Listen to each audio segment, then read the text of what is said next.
లోబడింది, అగ్ని లోబడింది కదా. సొదొమ గొమొర్రా పట్టణాలని మాట విన్నప్పుడు అగ్ని గంధకాలు కుమరించాడు. అగ్ని లోబడింది, ఆకాశము లోబడింది, భూమి లోబడింది, సముద్రాలు లోబడ్డాయి. ఆయనకి ప్రతిదీ లోబడవలసిందే.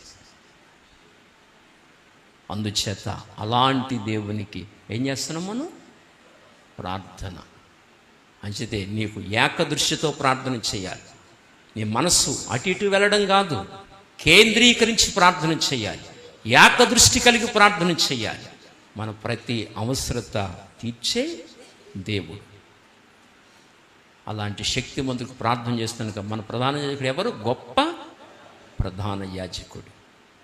కనుక మనం కలవరపడిన అవసరం లేదు. ధైర్యంగా ఉండి మనం ప్రార్థన చేస్తాం. దేవుడు మన ప్రార్థనలకి తగిన జవాబులు తగిన సమయంలో దేవుడు మనకి అనుగ్రహిస్తాడు. అలాంటి కృప దేవుడు మనందరికీ అనుగ్రహించునుగాక.